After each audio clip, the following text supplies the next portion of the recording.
Hello, my name is Pastor Kevin Lee.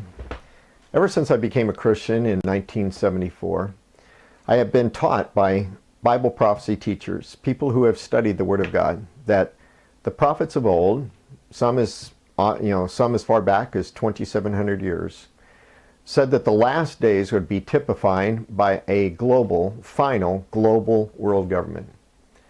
For more than 2 decades now, Bible teachers have been saying that someday, according to the prophet Daniel, who wrote over 2,500 years ago, that the world would be morphed into a 10-nation world empire that would be led by a man called the Antichrist. This evil man, actually so evil he becomes possessed by Satan himself 3.5 years into a 7-year tribulation, will bring to this earth the most untold, unprecedented misery and death and destruction that the world has ever seen. Are we living in the days that these events could be taking place? Are we at the foothills of the mountain that is going to become the tribulation period of the world? I believe, and many others are also believing, that the answer to those questions are yes. But what documentation? What can we look at to see if it's true? Well, we have provided this DVD to give you some video clips that we hope will wake you up to the reality of how close we are. And more importantly, I would like you to know that only a true God could prophesy so exactly the events that are soon to come upon this world. Only a God who stands outside of time and has moved those men by the power of his Holy Spirit to pen things that in their days would have been impossible to even comprehend, but I believe today are very literally coming true. It is therefore so important that we come to know this true and living God that stands outside of time.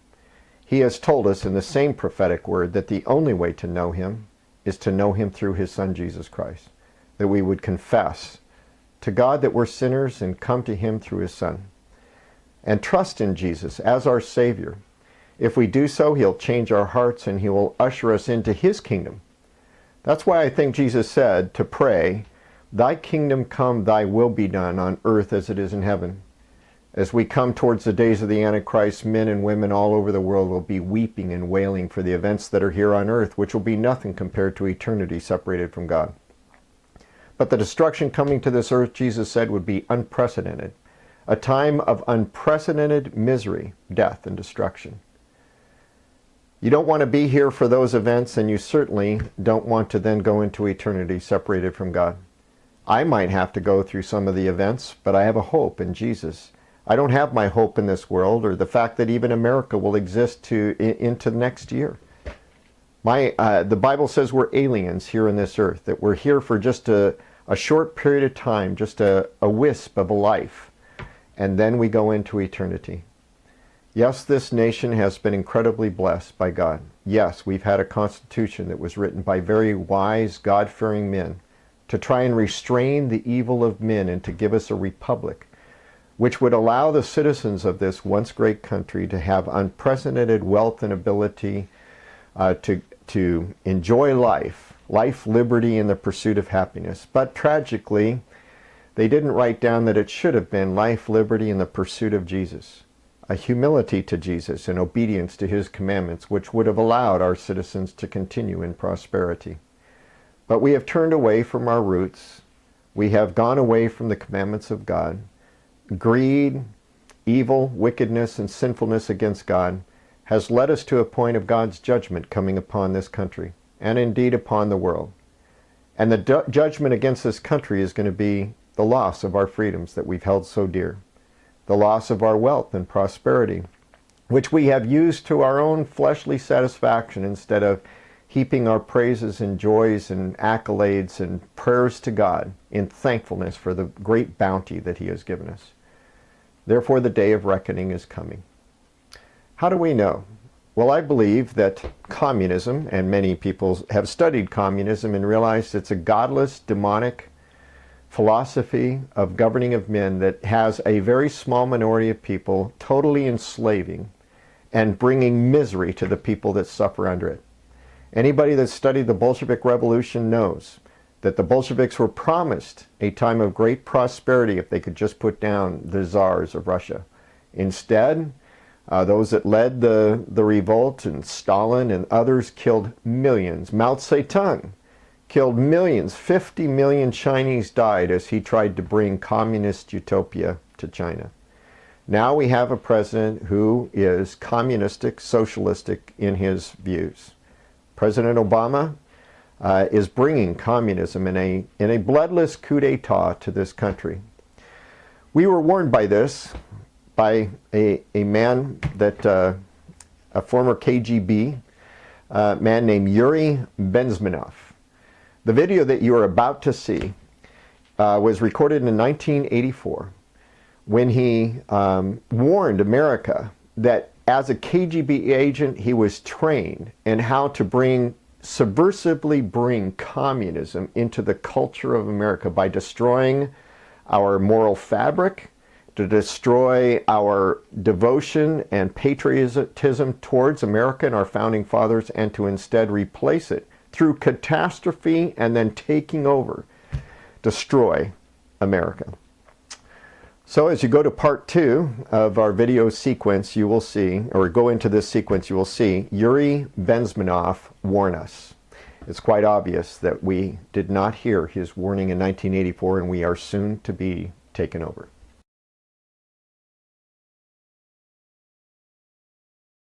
Our conversation is with Mr. Yuri Alexandrovich Bezmenov. Mr. Bezmenov was born in 1939 in a suburb of Moscow. He was the son of a high-ranking Soviet Army officer. He was educated in the elite schools inside the Soviet Union and became an expert in Indian culture and Indian languages. He had an outstanding career with Novosti, which was and still is, I should say, the press arm or the press agency of the Soviet Union. It turns out that this is also a front for the KGB. He escaped to the West in 1970 after becoming totally disgusted with the Soviet system, and he did this at great risk to his life. He certainly is one of the world's outstanding experts on the subject of Soviet propaganda and disinformation and active measures. When the Soviets use the phrase ideological subversion, what do they mean by it? Ideological subversion is the process which is legitimate, overt, and open. You can see it with your own eyes. All you have to do, all American mass media has to do, is to unplug their bananas from their ears, open up their eyes, and they can see it. There is no mystery. There is nothing to do with espionage. I know that espionage, intelligence gathering, looks more romantic. It sells more deodorants through the advertising, probably. That's why your Hollywood producers are so crazy about James Bond type of thrillers. But in reality, the main emphasis of the KGB is not in the area of intelligence at all. According to my opinion and opinion of many defectors of my caliber, only about 15% of time, money, and manpower is spent on espionage as such. The other 85% is a slow process which we call either ideological subversion or active measures, активные мероприятия in the language of the KGB, or psychological warfare. What it basically means is to change the perception of reality of every American to such an extent that despite of the abundance of information, no one is able to come to sensible conclusions in the interests of defending themselves, their families, their community, and their country. It's a great brainwashing process which goes very slow, and it's divided in 4 basic stages. The first one being demoralization. It takes from 15 to 20 years to demoralize a nation. Why that many years? Because this is the minimum number of years which requires to educate one generation of students in the country of your enemy, exposed to the ideology of the enemy. In other words, Marxism-Leninism ideology is being pumped into the soft heads of at least 3 generations of American students without being challenged or counterbalanced by the basic values of Americanism, American patriotism. Most of the activity of that department was to compile huge volume of information on individuals who were instrumental in creating public opinion. Publishers, editors, journalists, actors, educationalists, professors of political science, members of parliament, representatives of business circles. Most of these people were divided roughly in two groups. Those who would toe the Soviet foreign policy, they would be promoted to the positions of power through media and public opinion manipulation. Those who refused the Soviet influence in their own country would be character assassinated or executed physically come revolution. Same way as in the small town of Hue in South Vietnam, several thousands of Vietnamese were executed in one night when the city was captured by Viet Cong for only 2 days. And American CIA could never figure out how could possibly communists know each individual, where he lives, where to get him, and would be arrested in one night, basically in some 4 hours before dawn, put on a van, taken out of the city limits and shot. The answer is very simple. Long before communists occupied the city, there was extensive network of informers, local Vietnamese citizens, who knew absolutely everything about people who are instrumental in public opinion, including barbers and taxi drivers. Everyone who was sympathetic to the United States was executed. Same thing was done under the guidance of the Soviet embassy in Hanoi, and same thing I was doing in New Delhi. To my horror, I discovered that in the files where people were doomed to execution, there were names of pro-Soviet journalists with whom I was personally friendly. Pro-Soviet? Yes. They were idealistically minded leftists who made several visits to USSR, and yet the KGB decided that come revolution or drastic changes in political structure of India, they will have to go. Why is that? Because they know too much. Simply because, you see, the useful idiots, the leftists who are idealistically believing in the beauty of Soviet socialist or communist or whatever system, when they get disillusioned, they become the worst enemies. That's why my KGB instructors specifically made a point, never bother with leftists. Forget about these political prostitutes. Aim higher. This was my instruction. Try to get into large circulation, established conservative media. Rich, filthy rich movie makers, intellectuals, so-called academic circles. Cynical, egocentric people who can look into your eyes with angelic expression and tell you a lie. These are the most recruitable people, people who lack moral principles, who are either too greedy or too suffer from self-importance.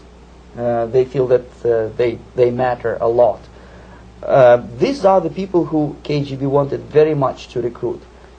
But to eliminate the others, to execute the others, don't they serve some purpose? Wouldn't they be the ones they rely on? They serve purpose only at the stage of destabilization of a nation. For example, your leftists in United States, all these professors and all these beautiful civil rights defenders, they are instrumental in the process of the subversion only to destabilize the nation.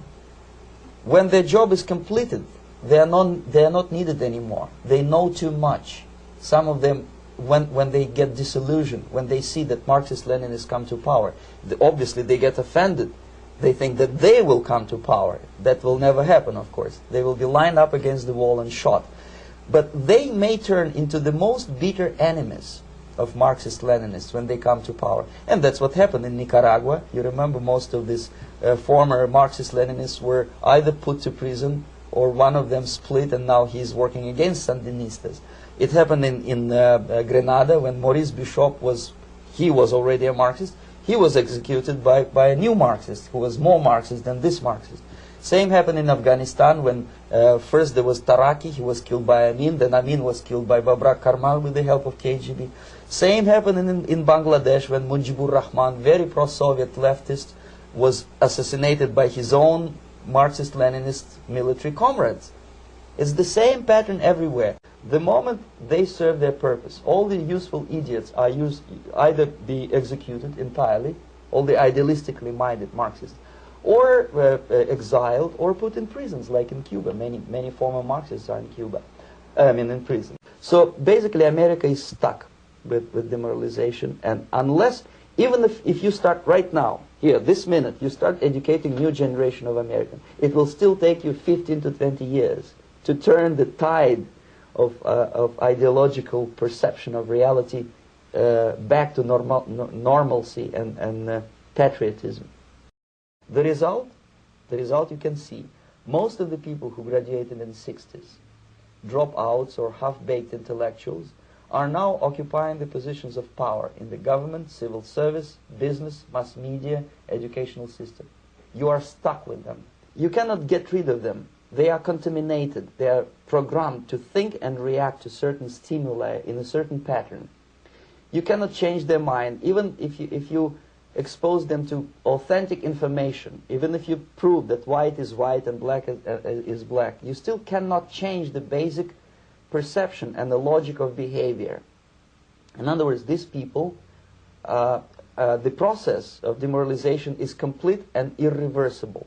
To get rid of society of these people, you need another 20 or 15 years to educate a new generation of patriotically minded and common sense people who would be acting in favor and in the interests of the United States society. And yet these people who've been programmed and, as you say, in place and who are favorable to an opening with the Soviet concept, these are the very people who would be marked for extermination in this country? Most of them, yes. Simply because the psychological shock when they will see in future what the beautiful society of equality and social justice means in practice, obviously they will revolt. They will be very unhappy, frustrated people. And the Marxist-Leninist regime does not tolerate these people. Obviously they will join the links of dissenters, dissidents. Unlike in present United States, there will be no place for dissent in future Marxist-Leninist America. Here you can get popular like Daniel Ellsberg and filthy rich like Jane Fonda for being dissident, for criticizing your Pentagon. In future, these people will be simply squashed like cockroaches. Nobody is going to pay them nothing for their beautiful, noble ideas of equality. This they don't understand, and it will be the greatest shock for them, of course. The demoralization process in the United States is basically completed already. For the last 25 years. Actually, it's overfulfilled because demoralization now reaches such areas where previously not even Comrade Andropov and all his experts would even dream of such a tremendous success. Most of it is done by Americans to Americans, thanks to lack of moral standards. As I mentioned before, exposure to true information does not matter anymore. A person who was demoralized is unable to assess true information. The facts tell nothing to him. Even if I shower him with information, with authentic proof, with documents, with pictures, even if I take him by force to the Soviet Union and show him concentration camp, he will refuse to believe it until he is going to receive a kick in his fat bottom. When a military boot crashes his, then he will understand, but not before that. That's the tragic of the situation of demoralization. So the next stage is destabilization. This time, subverter does not care about your ideas and the patterns of your consumption. Whether you eat junk food and get fat and flabby, doesn't matter anymore. This time, and it takes only from 2 to 5 years to destabilize a nation. What matters is essentials: economy, foreign relations, defense systems. And you can see it quite clearly that in some areas, in such sensitive areas as defense and economy, the influence of Marxist-Leninist ideas in the United States is absolutely fantastic. I could never believe it 14 years ago when I landed in this part of the world that the process will go that fast. The next stage, of course, is crisis. It may take only up to 6 weeks to bring a country to the verge of crisis. You can see it in Central America now. And after crisis, with a violent change of power, structure, and economy, you have so-called the period of normalization. It may last indefinitely. Normalization is a cynical expression borrowed from Soviet propaganda, When the Soviet tanks moved into Czechoslovakia in '68, Comrade Brezhnev said, now the situation in brotherly Czechoslovakia is normalized.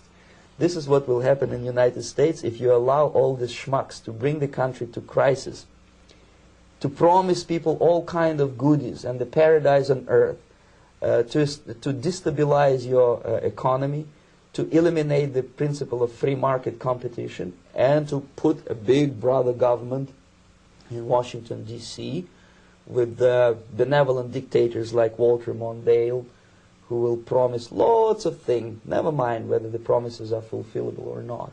He will go to Moscow to kiss the bottoms of new generation of Soviet assassins, never mind. He will create false illusions that the situation is under control. Situation is not under control. Situation is disgustingly out of control. Most of the American politicians, media, and educational system trains another generation of people who think they are living at a peacetime. False. The United States is in a state of war, undeclared total war against the basic principles and the foundations of this system. And the initiator of this war is not Comrade Andropov, of course. It's the system. However ridiculous it may sound, the world communist system or the world communist conspiracy, whether I scare some people or not, I don't give a hoot. If you are not scared by now, nothing can scare you. But you don't have to be paranoid about it.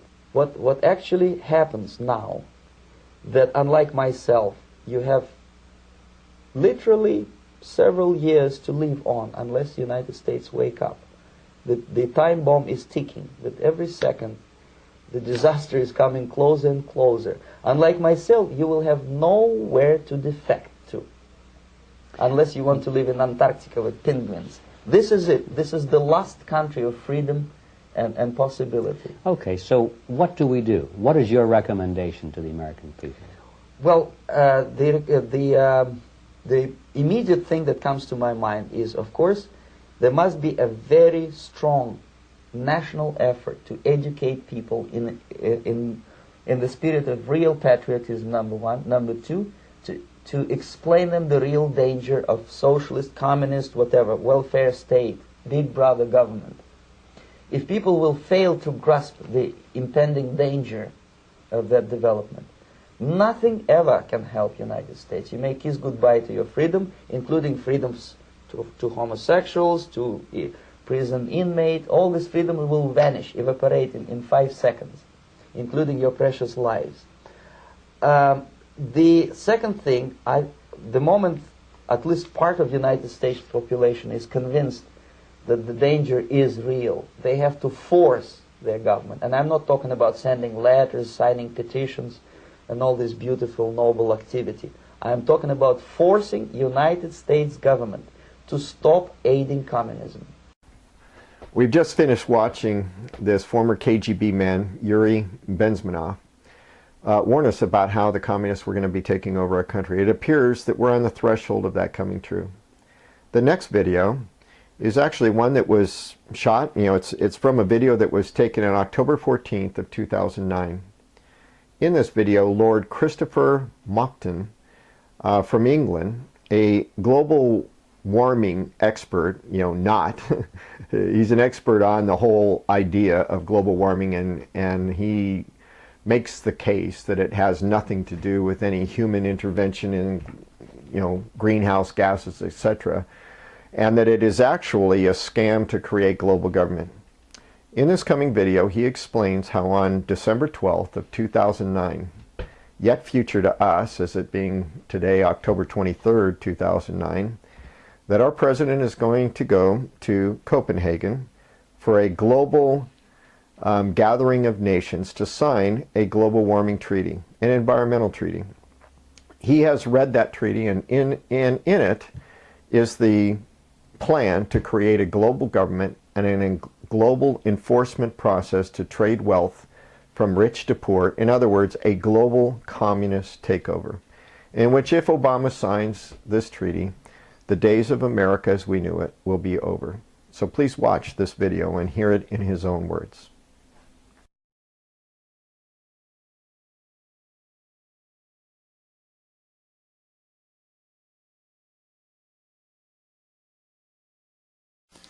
And what are we doing instead? At Copenhagen, this December, weeks away, a treaty will be signed. Your president will sign it. Most of the third world countries will sign it because they think they're going to get money out of it. Most of the left-wing regimes around the world, like the European Union, will rubber stamp it. Virtually nobody won't sign it. I have read that treaty, and what it says is this, that a world government is going to be created. The word government actually appears as the first of three purposes of the new entity. The second purpose is the transfer of wealth from the countries of the West to third world countries in satisfaction of what is called coyly a climate debt, because we've been burning CO2 and they haven't, and we've been screwing up the climate. We haven't been screwing up the climate, but that's the line. And the third purpose of this new entity, this government, is enforcement. How many of you think that the word election or democracy or vote or ballot occurs anywhere in the 200 pages of that treaty? Quite right, it doesn't appear once. So at last, the communists who piled out of the Berlin Wall and into the environmental movement and took over Greenpeace, so that my friends who founded it left within a year because they'd captured it, now the apotheosis is at hand. They are about to impose a communist world government on the world. You have a president who has very strong sympathies with that point of view. He's going to sign. He'll sign anything. He's a Nobel Peace Laureate. Of course he'll sign it. And the trouble is this. If that treaty is signed, your constitution says that it takes precedence over your constitution. And you can't resile from that treaty unless you get the agreement of all the other states parties. And because you'll be the biggest paying country, they're not going to let you out. So, thank you, America. You were the beacon of freedom for the world. It is a privilege merely to stand on this soil of freedom while it is still free. But in the next few weeks, unless you stop it, your president will sign your freedom, your democracy, and your prosperity away forever, and neither you nor any subsequent government you may elect will have any power whatsoever to take it back again. That is how serious it is. I have read the treaty. I've seen this stuff about government and climate debt and enforcement. They are going to do this to you, whether you like it or no. But I think it is here in your great nation, which I so love and I so admire. It is here that perhaps at this 11th hour, at the 59th minute and the 59th second, you will rise up and you will stop your president from signing that dreadful treaty, that purposeless treaty, for there is no problem with the climate, and even if there were, economically speaking, there's nothing we can do about it. So I end by saying to you the words that Winston Churchill addressed to your president in the darkest hour before the dawn of freedom in the Second World War. He quoted from your great poet Longfellow. Sail on, O ship of state. Sail on, O Union, strong and great. Humanity, with all its fears, with all the hopes of future years, is hanging breathless on thy fate. Thank you.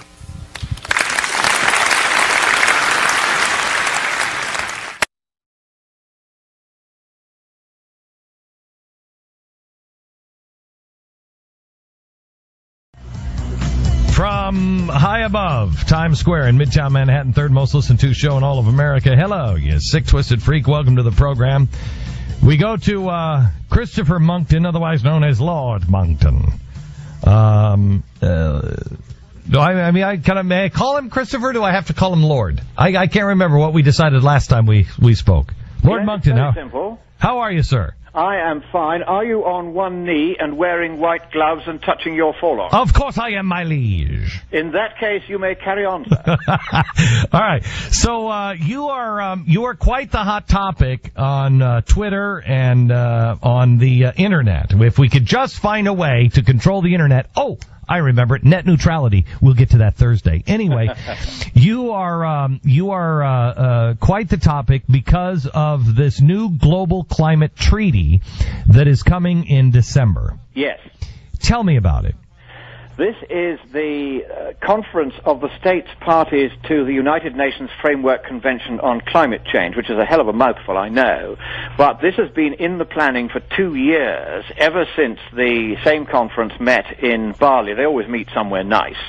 This time it's going to be Copenhagen. Mm-hmm. And at Bali it was planned that as soon as they had got George Bush out of the way, they would push through a climate treaty which would involve the vast transfer of wealth from the West to poorer countries in the name of what is called reparations for climate debt.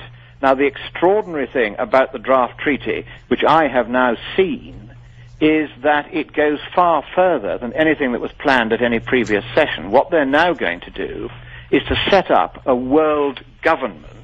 And the word government actually appears in the treaty, but, you heard it here first, the word election, democracy, vote, or ballot does not appear anywhere in the 200 pages of the treaty. All right, you're talking. Hold on just a second. You're talking about paragraph 36 and 38, from what I understand. That's absolutely right. Tell me, the word government appears in there. Do you have it in front of you? I don't have it in front of me, but I can remember it quite well. All right, of course. And what it says is this: there will be a new, vast, interlocking bureaucratic entity created at huge expense to you and me, and that bureaucratic entity will have three purposes, the first of which is twice stated to be government. The second purpose is stated to be the transfer or redistribution of wealth from countries like ours to third world countries in reparation for what is described in the treaty as climate debt. In other words, we've been burning CO2 in huge quantities. They say that's altering the climate. Actually, we now know it isn't, but they say it is, and therefore they say we have to pay, get this, anything up to 2% of GDP every year to poorer countries. Now, the third element in the tasks of this new government will be what is called enforcement. In other words, the power of the new government to make democratic countries hand over their cash, whether they like it or not. But more than that, there will be an interlocking series of so-called technical panels which will have the right directly to intervene in the economies and in the environments of individual countries over the heads of their elected governments. So what we are talking about is a fledgling world government, and because it's not elected, it's essentially a communist world government. May I, where are you now? I am at the moment in Texas. I'm speaking at Texas A&M tonight, but I will be in D.C. or New York for the whole of the next week, because I'm trying to make sure that your Congress does not allow any of this to happen. All right. You don't stick out at all in Texas, do you? No, I fit in just fine. I'm tall. I wear snakeskin cowboy boots. Right. And, of course, my Texan accent is famous. Yes, you can just say, howdy, y'all. Go ahead. Howdy, y'all. See, I mean, you fit right in. All right. So, what I'd like to do is I'd like to spend an hour with you, quite honestly, Lord Monkton, and have you on the TV show, and maybe bring in Ambassador John Bolton about this as well. He would be a wonderful man. I'd love to. It'd be an honor to take part with you and with him in such a program. Now, does he? Have you ever met before? I have met him briefly, but it would be really good to have a proper chance to talk to him on this, because he would certainly, with his vast experience, be able to put this in context far better than I could. Well, now here's what. Now this is the global climate treaty that we are expected to sign, right? That's right. And this is something that the president has made a priority, et cetera, et cetera. That's right. The danger is that now that he's been given his Nobel Peace Prize, if he goes to Copenhagen with Al Gore at one elbow and Jim Hansen at the other, in front of the keening zombies in their tens of thousands, he will sign anything. And he won't read the small print. Nobody seems to have read the small print until I picked it up. It's quite extraordinary that this has got as far as it has, with nobody noticing that what they're going to do is what Maurice Strong, who originally, he's a Canadian bureaucrat, who originally set up the structure of the UN's Intergovernmental Panel on Climate Change sort of 20-odd years ago. He has always wanted this to transmogrify into a world government. And he is now going to get his way far faster than any of us had realized, unless we can stop him, and we only have weeks to stop this. Well, I do know that if you look at the transnationalism and the transnationalists that the New York Times has denied that that Barack Obama is surrounding himself with, this is the direction they're going. Now here's the concern. Yeah. The concern is that President Obama would sign this, and then it would be ratified by Congress. Well, now, I'll tell you what has to happen. Under your Constitution, I think it's Article 6, there has to be a two-thirds majority of the Senate in order to ratify it. Now, I don't think that he'll get a two-thirds majority in the Senate. I'm reasonably sure there are enough senators, including Blue Dog senators, who will realize that if they hand over your democracy and your Constitution and make it subject to this new treaty, because that's how your Constitution works, Article 6, taken with the Vienna Convention on the Interpretation of International Treaties, means that an international treaty prevails over your Constitution. And so if he signs away your Constitution, he is signing away for the first time your democracy to an alien bureaucratic entity that you don't elect. That's the danger. Now, if he can't get it through the Senate, during his election campaign, he and his staff began saying that they didn't like that part of the Constitution that meant they had to get two-thirds of the Senate to agree. And the way that he is proposing to do it, and this was announced during his campaign, is to get a simple majority in both houses, which he can, of course, get, because he has a reasonable majority in both houses, so that the treaty will be enacted into your domestic law. Now, that is slightly less drastic than if the Senate were to ratify it, because at least in theory you can repeal a domestic law, whereas you can't resile from a treaty. And once you've signed a treaty, the only way you can get out of that officially is by getting all the other states parties to agree to let you go. And since you'll be the country that's paying most in the way of reparations, there's no way they will let you go once they've got you into it. Right, and here's also the other problem that we have. Yeah. When you can't get the Senate to ratify it, what they do is they get the states to join in and the cities to join in, and then have it contested in court. And what they do is then the Supreme Court looks for the movement of law. They look and say, well, which direction is the country and the world moving? Yes. And if the country and the world is moving into, well, yeah, there's several cities, several states, several countries that are moving in this direction, well, then it's okay. Aha. There is one obstacle that they're going to face if they go down that route, and they know it. And it's this, that we now know for certain by measurement that the effect of CO2 and all greenhouse gases on temperature globally is less than 1/6 of what the UN says it is. This was a paper published just last month by the gallant Professor Richard Lindzen of MIT, whom I'm sure you've heard of. He's the Alfred P. Sloan Professor of Planetary and Atmospheric Sciences. Yeah, we've had him on the program before, yes. That's right. I mean, he's a lovely man, and he is the guy who really understands what's happening in the atmosphere. He has done a dazzlingly simple but dazzlingly careful measurement that has taken him 20 years. He's been accumulating the data so that he could do it. And he's just published the result. The amount of outgoing radiation escaping into space that is supposed to reduce enormously as the temperature warms down here. That's the official theory, because of all the greenhouse gases getting in the way. What is actually happening is that nearly all of it is getting out into space just as before. So the warming effect of CO2 over the whole of the next 100 years is going to be well below 2 Fahrenheit degrees. I mean, just negligible. It might even be as little as 1 Fahrenheit degree. And frankly, now that that is known by measurement, all of the UN's reports on which this treaty is based are out of date, and the Supreme Court's own judgment in Massachusetts v. EPA, where they said CO2 was a pollutant because it might cause warming, are now also out of date because the facts have changed, and it's now been a measured result.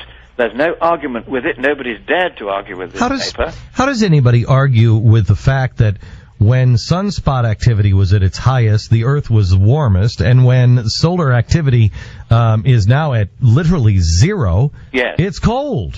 That's right. You've had your first snow in Pennsylvania in October since records began. Oh, we haven't had snow. In Connecticut, we had snow last week. Yeah. We haven't had that kind of stuff. The last time we had snow this early or this kind of weather, we had 15 feet of snow that winter. That's right, and the one thing I think we can very safely say is that that is not consistent with a story of global warming. But now that we've got this measured result, all the previous UN reports were based on computer models. Now, computer models are another word for guesswork.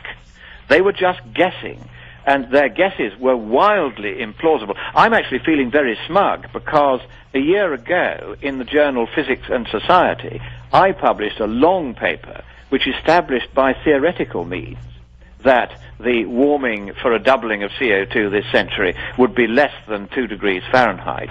And I published that result a year before Dick Lindzen did it by measurement. But it's Dick's paper with his formidable authority behind it, and because he's done it by straightforward measurement of the comparison between changes in surface temperature and changes in outgoing radiation, that is the paper that will bring this scare finally to an end. Well, I know that you're the third Viscount Moncton of Benchley, but what the hell does that even mean? Who are you, really? I mean, you sound, honestly, a lot of people listening right now are Lord Moncton. He sounds like Dr. Bombay. Well, how very kind of you. No, I am a hereditary peer. In other words, I did not achieve anything that I achieve by merit. I had it thrust upon me.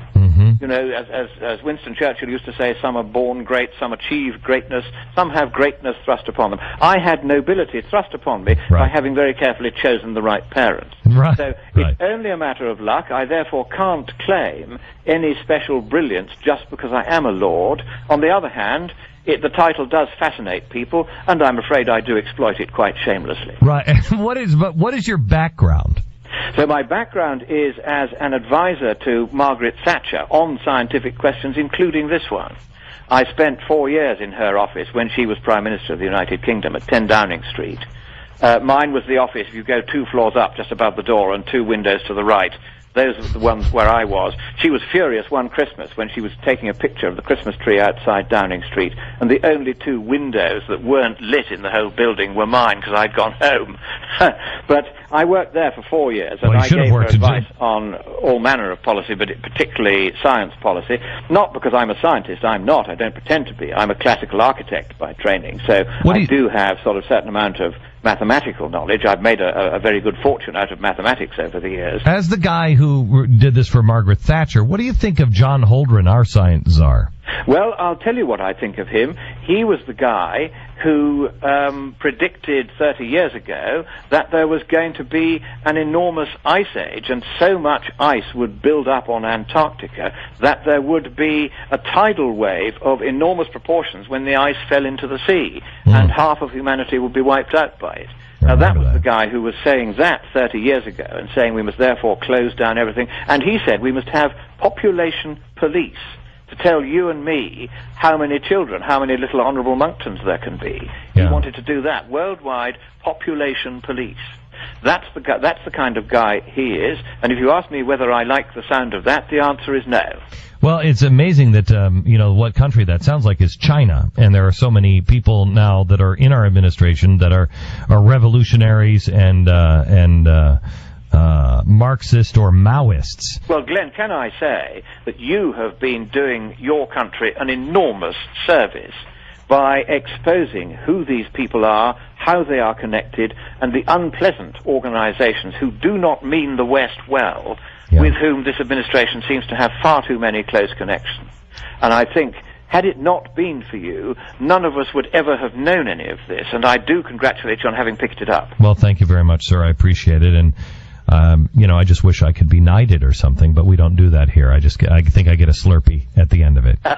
Well, I tell you one thing you get. President Obama has decided he doesn't like Fox News, on which you appear so splendidly. Yes. And I dare say that you are part of that nation. Yes, I'm So very well aware of that. As a compliment. All right, I tell you what, Lord Moncton, let me get together and see if I can get a time when you can be on, and also Ambassador Bolton. I mean, there's no bad blood between the two of you, right? Not in the least. I should be enormously honored to appear with him. Okay. Yeah. Then let me see if I can arrange that, and then we'll take that and get people on this right away, because these people will do it if people don't wake up. They will, and if you get that on the television for an hour, that will frighten them off. I think it'll be enough. You got it, sir. Thank you very much. Bless you. You bet. Bye-bye. Lord Moncton. So we'll, Stu, see if you can line that up. Sure. Okay. Absolutely. Thank you. Splendid, isn't it? Doesn't he sound like Dr. Bombay from The Old Bewitch? Oh, he's funny, too. Yeah, he is. I like him. After watching Lord Christopher Moncton, I'm sure many of you are shocked. How could this have happened? How could we have a president that would actually deliberately, through the signing of a treaty, enslave all of Americans into a global taxing system and a global government? Again, we must understand that we're in a spiritual war. Satan is deceiving the leaders of this world into thinking that they will create a global utopia by bringing to this world global communism.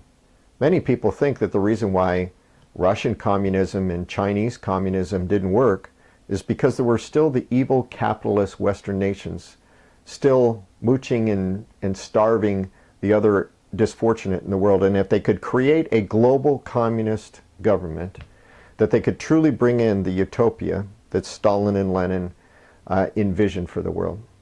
That's their motive. They're being deceived by Satan because, as I said earlier, Jesus warned that this coming time of global government ruled by a global leader will be one of untold misery. The next video is from a White House communications director, Anita Dunn. In it, you will see that this woman says that the two most influential people in her life are Mao Zedong and Mother Teresa. She actually speaks in flowering terms about Mao Zedong, the greatest mass murderer this world has ever seen. 50 million of his countrymen were killed as he took power. She talks glowingly of him and says that she studies him because of his ability, under overwhelming odds by the nationalist Chinese, to overtake the country and to slaughter its population, to take control. She is the White House communications director for President Obama. If you look and study the people that surround Obama, they're all socialist, communists in their leanings, which is why we are under judgment as a country, and the days of our freedom are soon going to be over. So please watch these two clips from Anita Dunn.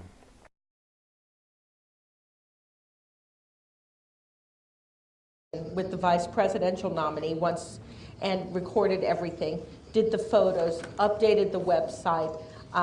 We had, for the press department, working with the traditional press, we had people assigned to us who, for instance, developed our Fight the Smears website, which we put in place for the general election after having one too many emails that the candidate and his wife said, isn't there something more effective we can do than just read these things? And the answer was yes, we're going to try something different. We had, obviously, a large department to deal with the traditional media in the United States, and given both the national and the international interest in this election, we had a gigantic press corps and a huge number of requests. But the reality is that whether it was a David Plouffe video or an Obama speech, that a huge part of our press strategy was focused on making the media cover what Obama was actually saying, as opposed to, why the campaign was saying it, what the tactic was. That we had a huge premium both on message discipline, on people in the campaign not leaking to reporters, on people in the campaign not discussing our strategy, and also on making the press cover what we were saying.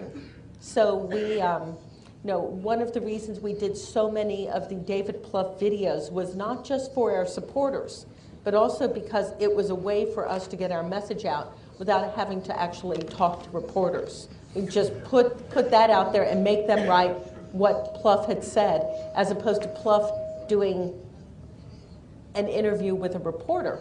So it was very much, we controlled it, as opposed to the press controlled it. And it did not always make us popular with the press. But we increasingly, by the general election, very rarely did we communicate through the press anything that we didn't absolutely control. Senator Obama himself did a lot of local television. We went to as much live television as possible, so it couldn't be edited. When it came to him, it was live, so that he could speak in longer than a 12-second sound bite, so that what the voters heard, we determined, as opposed to some editor in a TV station. But we went to alternative media a great deal. And one of the things that I probably should have mentioned in mine was that one of the reasons that the website worked so well was we used opportunities in the traditional media to drive people online, to basically say that's where you can get more information, that's where you can get the most updated information. And that we used speeches, we used appearances, and we used press to basically drive people to our website, which increased our traffic. When he was on TV, the traffic would go up anyway. But that they have to work together. It all has to work together. But no, you're right, we went around that filter. Yeah. Le voy a dar la palabra a John Goggins. My question is for Anita, and if Ben would also like to interject, I think it'd be great.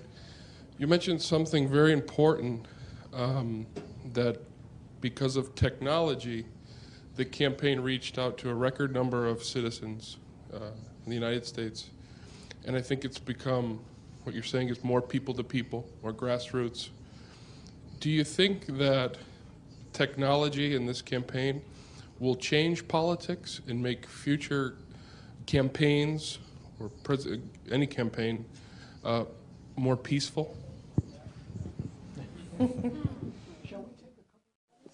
Advantages that the technology and the engaged group of people on the internet brings to politics that did not exist in the past is, and Ben alluded to this, a premium on authenticity.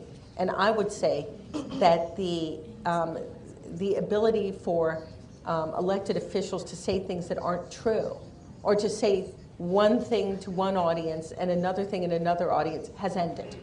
Okay, as we now tell politicians rather routinely, there is no such thing as off the record. There is no such thing as a closed to press meeting. Anybody with a cell phone can pick up the video, and Senator Obama himself learned that when he told a fundraising group in San Francisco in March. He made some comments about people who owned guns in small communities that ended up, of course, costing us a lot of votes in rural Pennsylvania. Were used against him. That there is no such thing. That thanks to YouTube, we tell people anything you say you should expect to be on YouTube. And it's now not just a campaign research staff that's fact-checking to see if the opponent is lying. And it's not just the press, but it's also anybody who sees those comments. And during the general election, we used to joke that we had 13 million people on our opposition research staff, because I would get so many emails from people saying, John McCain said this, why aren't you showing that that it wasn't true? And there were so many people continually fact-checking everything anybody said during the campaign. And the extraordinary power of technology simply means that the premium for what Ben calls authenticity, but I might just call being honest, is much higher than it used to be. That what people could get away with even 4 years ago just isn't going to happen. So. Secretario Paredes. Muy buenas noches. Cuando uno va al juego hay otro jugador. Usted hablaba de los pilares que fueron pensados y definidos por Obama, Barack Obama. Sin embargo, hubo una estrategia que es ya tradicional en los Estados Unidos, que es el debate presidencial, tanto en las elecciones primarias como en la nacional. ¿Hubo algo diferente ahora con la participación de Obama en esos clásicos debates, los candidatos en Estados Unidos? ¿Pudieron ustedes aprovechar su participación en esos debates para incorporarlo a esa nueva visión de hacer política? During the primary campaign, Barack Obama participated in 22 debates with his opponents. At first, all 7 or 8 or 9 or however many there were, and finally a series of one-on-one debates with Senator Clinton. And I think he would tell you that he didn't feel that those were his best performances, that it's not the format he enjoys the most, that the 30-second or 60-second or 90-second, answer a question about health care in 60 seconds, I think we all recognize that's ludicrous. How are you going to reform education? You have 30 seconds, Mr. Minister. For the general election, we always felt those debates would be critical. And we brought a level of preparation and planning to them that we simply did not for the primary. For the general election, those debates were going to allow the American people their longest and most unfiltered opportunity to make the judgment on whether Barack Obama was up to the job of being president or not. And we knew that is the role that the debates have played in the past. That in 1980, a campaign that we studied closely because we felt there were many similarities between Ronald Reagan's campaign in 1980 and Barack Obama's campaign in 2008, not the politics, but other things. That ultimately the debate that Reagan had against Jimmy Carter was the one where people said, okay, I've heard he's kind of a right-wing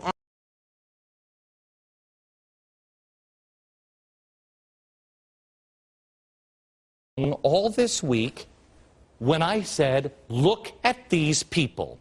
Again, this is Anita Dunn, June, or is it May or June? June of this year. Here it is. A lot of you have a great deal of ability. A lot of you work hard, put them together, and that answers the why not question. There's usually not a good reason.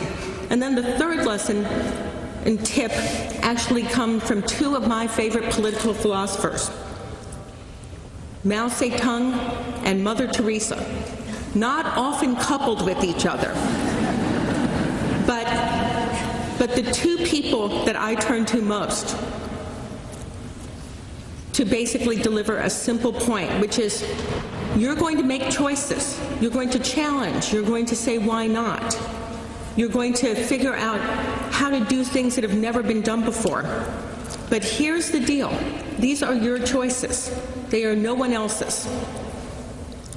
In 1947, when Mao Zedong was being challenged within his own party on his plan to basically take China over, Chiang Kai-shek and the nationalist Chinese held the cities.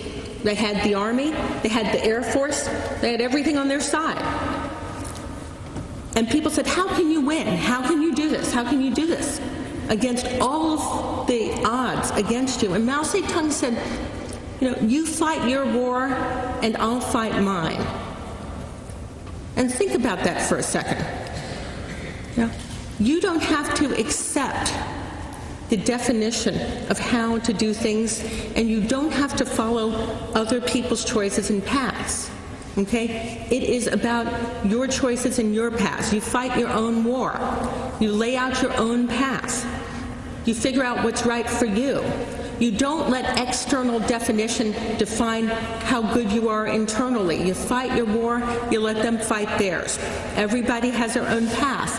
And then Mother Teresa, who, upon receiving a letter from a fairly affluent young person who asked her whether she could come over and help with that orphanage in Calcutta, responded very simply, Go find your own Calcutta. Okay? Go find your own Calcutta.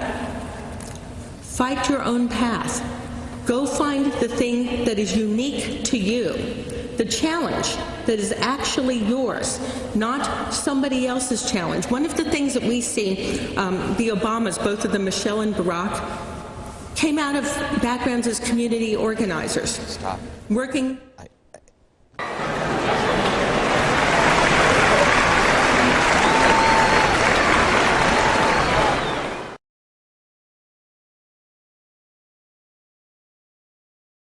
Our motivation for putting these videos together is to really let you know that our hope and our aspiration should not be in the things of this world. Jesus told us through the apostles that the world is passing away and the lust thereof, but he that doeth the will of God abides forever. Many people put their foundations, their hopes, their future aspirations on the strength of the country that they live in, the prosperity that they're experiencing, or the hope for future prosperity if they work harder. All those dreams will fall to the wayside, especially in a country that appears to be under judgment as we are. The only thing that matters is what happens when we die. Are we ready to go to heaven, or are we going to be destined to be separated from God in a place called hell because we rejected his salvation plan? Why hold dear things that are temporary while ignoring the things that are permanent and forever? I beg you, in the authority of the scriptures of the Word of God, that you would put off temporary pleasures, temporary hopes, the temporary things of this world, and ponder what's going to happen to you when you die. Are you ready for eternity? Will you admit to God that you're a sinner? You know you are. Will you say that, God, I want to be forgiven for sin and I want your law to be my law. I want to believe in Jesus that I might have everlasting life. If you do, you'll join the millions before you who are wise enough to admit their frailty before God and their need for a Savior. I pray you'll do so. Jesus is the only way, the only truth, the only life. No one will get to God and heaven unless they go through Jesus. God bless you and keep you in his care. In Jesus' name, amen.